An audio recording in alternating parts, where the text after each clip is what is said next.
this lesson is for the packet for the landlady, which we worked on the second half of class on Thursday and after our vocab quiz, which was on Friday.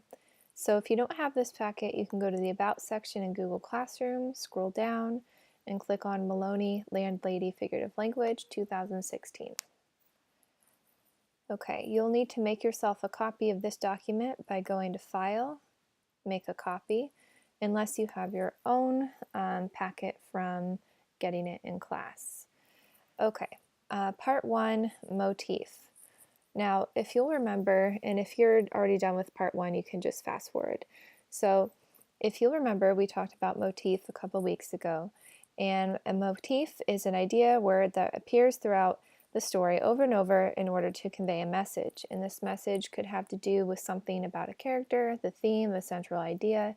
It's anything that's related to the deeper meaning in the text.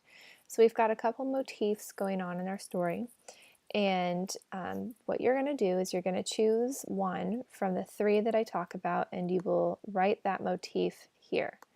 So I'm going to delete this after I'm done. But the first motif is the idea of coziness.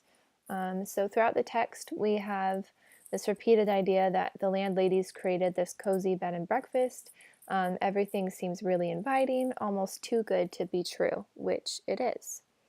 We also have this repetition of crazy, cozy crazy. So the landlady over and over again does very strange things, says strange things, acts in weird ways that make us as the reader think that she's crazy, even though Billy has yet to figure it out. And the last motif is the landlady forgetting names. So she continually forgets what Billy is called. She calls him Mr. Wilkins, Mr. Perkins, and each time he's like, no, it's Billy Weaver. And then at the very end of our text, she asks him to make sure that he wrote his name in the guest book so that in case she forgets what he's called, she can go down there and look it up. So there are lots of references to her forgetting people's names in general. And that would be a motif that's repeated throughout the text, and it helps us understand who else is on her mind. And it also makes us wonder what else she has done with these people who she is remembering. So your job is to pick a motif here, and you're going to write it on this line. And I'm going to delete these now. Okay, and then all I want you to do for sections 2 through 4 is to go to the text and look for evidence of this motif. And you can find the text here in PDF form in Google Classroom.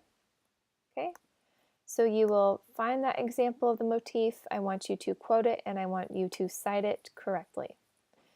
Down here in section 5, it's asking you to explain to me how this motif creates suspense. So let's say that you chose the landlady or the coziness of the bed and breakfast, okay? So you look through these 3 different ways that authors can create suspense through surprise, tension, or emotional reaction, and you would tell me which one of these 3 things does that motif best fit with.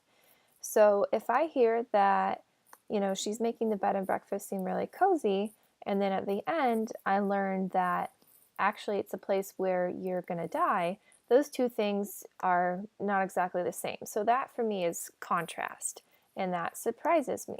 So I would say that this definitely creates suspense for me as a reader through surprise and contrast. So maybe I would explain how this connects to that idea of coziness. Okay, you could probably make the argument for tension and an emotional reaction as well, but for me, I'm going to argue for this one because that seems to fit. Okay, part 2, imagery. So we're going to go back to elementary school a little bit, and we're going to talk about your 5 senses, which as humans, we have touch, taste, smell, hear, and see. And all of these things, help us kind of understand our environment. What writers like to do a lot of times is they like to use the 5 senses in their writing so that their reader can have a more sensory experience, and that's more interesting for us as readers versus just reading some boring words on a page. So this author, Roald Dahl, uses a lot of his senses for the reader, which I think in part makes it so interesting for us. So what you're going to do is just read through these quotes from the text, and then in this middle section here, you're going to tell me which sense is being used. So this one says, the tea tasted faintly of bitter almonds. I know this is super obvious, but go ahead and do it with me. So the sense here is taste. All right. So once you got that down, you're going to go over to the left-hand column, or I guess this would be the right-hand column, and you're going to tell me again, how does this idea, this sense, create suspense for the reader? So for me, if I hear that somebody's drinking tea that tastes like bitter almonds, I instantly think that something's not right with the tea. I might not necessarily know that this taste of bitter almonds is associated with a certain poison, but I do know that tea doesn't typically taste like bitter almonds. So for me, that creates tension. And I feel like Billy's probably having the same questions as me at this point in our text, which he's probably feeling some tension too. So I would explain how this quote creates tension for me because of that sense of taste. Okay, and after you're done with that, you're going to do the same thing for the next two quotes. Part 3, similes. Similes, as you know, we're just comparing two things using like or as. All of you seemed pretty solid with similes. I think it's something you probably practiced a lot last year or the year before. So in this middle section here, you are going to explain what two things are being compared through the use of a simile. So we've got wind was like a flat blade of ice. Okay, so then the wind, I'd write wind is compared to a flat blade of ice. Oops, wait. There we go. Okay, and then you'll go through and do the same thing for the other two in that middle section.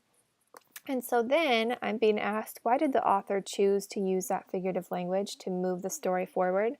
That just means, how does this type of figurative language, how did that example kind of create either the mood, maybe foreshadow something? How does that figurative language create suspense for the reader? Okay, so we're going to move on to part 4. Part 4 is asking you about facades. Now remember, facade is an outward appearance, and it can literally mean kind of how the outside of a building looks, or it could be the way that somebody acts towards you, to your face. So it's how they appear to you, how they present themselves to you. And sometimes facades can be false. So just like the landlady, you can put up a false facade to hide who you really are. So what we're going to do is we're going to identify a facade that's used in our text. And I'm going to get rid of Billy Weaver here because his facade is not that suspenseful because he is who he says he is. But the landlady's facade is definitely suspenseful, and so is the facade of the bed and breakfast. So I want you to choose either the landlady or the bed and breakfast to focus on, and you'll write whatever one you choose right here on this line where it says facade. Okay, so let's say that you chose the landlady. You want to take a deeper look at her facade that she puts up. So the question is, how does it create suspense? So how does the landlady's acting, she acts really nice throughout the story, and she even acts nice up until the point when Billy kind of figures out that something's not right and the reader figures out she's probably going to kill Billy. She's still acting nice. So how does that create suspense for the reader? Well, for me personally, I'm going to pick this element of suspense because I think there's a major contrast between someone who acts really nice and somebody who is gonna kill you. Those two things don't match up for me. So I think that it's through contrast, and I would explain my answer here in the lines below. Okay, so part 5 is a narrative, and this just means that you have the opportunity to finish the story how you wanted it to end. Now I know that the story kind of leaves off on a cliffhanger, so now it's your choice. What's going to happen next? We don't know that Billy died, so you could actually save Billy, Or, you could just kind of end it the way that you thought that it would naturally end. It's up to you. Okay, this is due on Monday. I did say if the power goes out, then I will have it due Tuesday, but I'm not seeing too much wind yet, so we'll see about that. Feel free to email me if you have questions about how to do this. If I didn't explain one thing well enough for you, just shoot me an email and I will respond.